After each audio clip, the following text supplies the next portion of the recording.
I feel so out of place with these individuals. I am not an educationist. I'm a simple Malaysian businessman that loves my country. And I'm glad we're talking about this. I feel like this lawyer that runs into a court very, very late. And then he sees on one side, one of the lawyers standing up saying, "My lord, I'm here for the prosecution." And on the other side, another lawyer stands and, "My lord, I'm here for the defense." So I just feel I'm in the wrong court. There are too many important people here on education. So forgive me if in the few things I say now, simplistic and perhaps not as detailed in its understanding of the issues that you all face and that you all understand politically, from an education perspective and from a national perspective, because you've been at it for a very long time. Mr. Murugesu, I remember you when I went to school, and I was at St. John's. I'm sorry, you went to VI, but that's people have their shortcomings. VI is not quite St. John's, but I understand, it's fine. but that is the era I miss. Let me just start with that. We were not where we are now then. We were a beautiful, fast-growing economy. We had an open, compelling education system that was inclusive, that built character and personality and provided a holistic education. My best friends growing up, and I'm sure you've heard this, we've all heard this many times, but this is a fact. My best friends were Malays, Chinese, Indians, everyone. I grew up with them. I went to their homes to eat. They came to my home to eat. We played together. And I'm a product of a government school. My father was a civil servant. My mother was a teacher. And I look at the situation now and I honestly want to cry. To say that our governments have failed miserably is an understatement. They've gone beyond failure, and that is just unacceptable. And for too long, we have accepted it. For too long, politicians have allowed this process to continue because it suited their narrative. Education became a political tool. Education was no longer education. What they taught was no longer what was needed. It was what was needed for political positioning. And I think that was the start of how the system failed us and failed our children. When history has to be revised, when history is skewed to suit a political narrative. So rather than teaching our children the true history of Malaysia, the true history of where we all came from and how we all came to be, and what an important role all of us, all Malaysians, played in creating this incredible nation of ours. And it is an incredible nation. There is no nation on this earth like Malaysia. Multiracial, multilingual, multi-ethnic, multi-religious. We don't just live together, we thrive together. And we've never had a situation where so many people at the political level have done so much to try and destroy it for their own personal gain. I know Sadiq is here. He's my friend. He's my little brother. So I can crap on him a bit. It's fine. He can accept it. But I'm fairly certain he agrees with most of what I've said going forward. There is a need for a new generation to come forward and deal with this from the political angle. Why I keep bringing politics up is because we have to deal with this straightforwardly. It doesn't matter how many of our educators, our educational leaders, our educational dreamers that really want what's best for our country. It's not enough for just them to stand up now. Without the political will to make the changes, we're just going to keep going around a circle. What's the first sign of madness? To keep repeating something over and over again and expecting a different result. This is essentially what we've been doing. Thinking that we're going to change things with this debate when the core problems are not addressed. And the core problems is political interference in education, the revision and skewed nature of our Malaysian history, where essentially different groups are completely left out. And I think I want to say this, and some people will be upset. but racism masked as nationalism in education. These are facts. This is what is happening now. I'm of course like I believe English is a very important fact in our education system.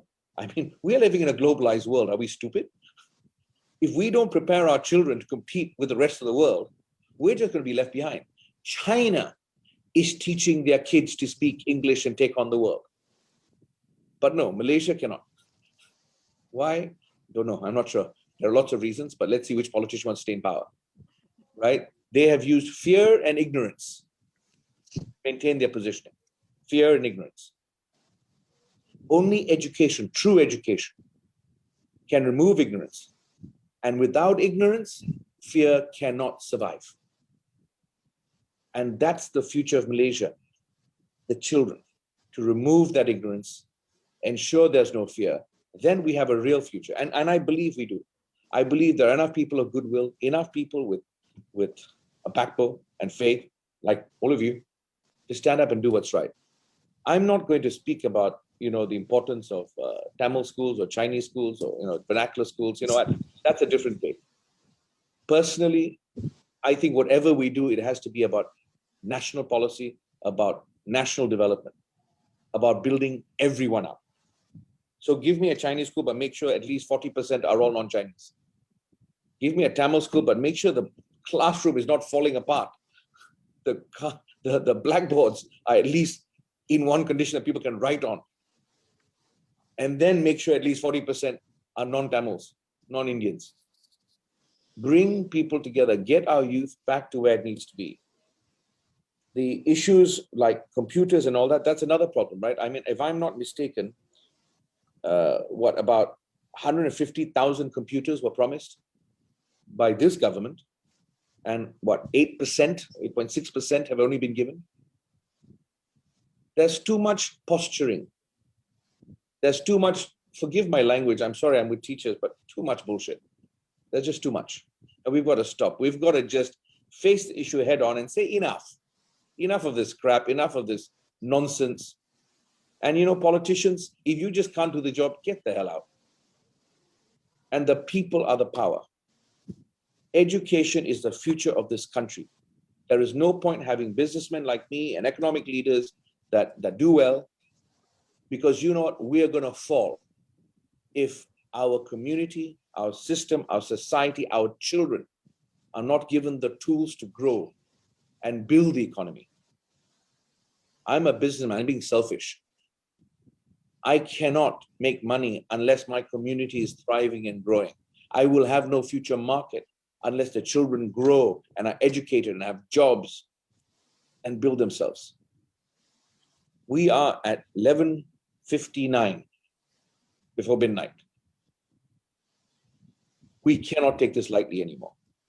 We must be blunt and we must do what is necessary. We might not all agree with what is necessary, but I'm sure we'll agree that something has to be done. And you know what? It's fine. Let's just do something. Let's all do something. Let's all get involved and make a difference. Then this country will be the promised land it's meant to be. The bright, white, shining house on the hill that the rest of the world can look to, because that's what we can be.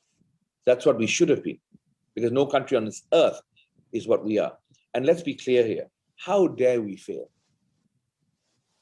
If we're religious, we believe in God, let's just say that God saw this place and say, here, I'll give you rubber, I'll give you timber, I'll give you palm oil, I'll give you petroleum, I'll give you land, I'll give you beautiful cities, I'll give you a multiracial, multi-religious, educated, smart citizenry. How dare we screw this up? All right, how dare we? And I think that's the standard we have to pay attention to now. And education is everything. All of you are such a critical part of where we're going to go. And I hope today's discussion is a start. And I promise you, the Sheikh Institute, with Guna, me, and everyone else as a part of it, will push this agenda. We will make education one of our primary objectives in getting the debate going loud enough that it can't be ignored. And I think that's what it needs to be now, because education impacts all aspects of our lives. Unity in the economy, societal cohesiveness. Every aspect starts with education. And we have to deal with it honestly and then work out how we're going to get past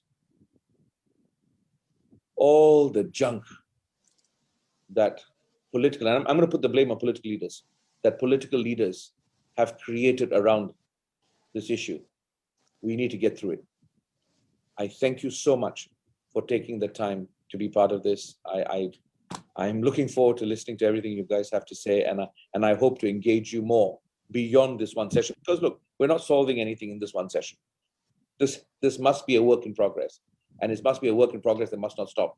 And I am sorry, perhaps, that organizations like mine has not been more involved. Businesses like mine have not been more involved. But I promise you, at least from our perspective, we will be more involved. You guys have done so much and given so much. Now companies, corporations, economic leaders must now be part of the solution and not just sitting on the sidelines. And I promise you, from our perspective, we will no longer sit on the sidelines, and we will back you and support you and be part of the process of creating a solution. Thank you very much. Welcome to everyone that's watching, and I'm looking forward to the session.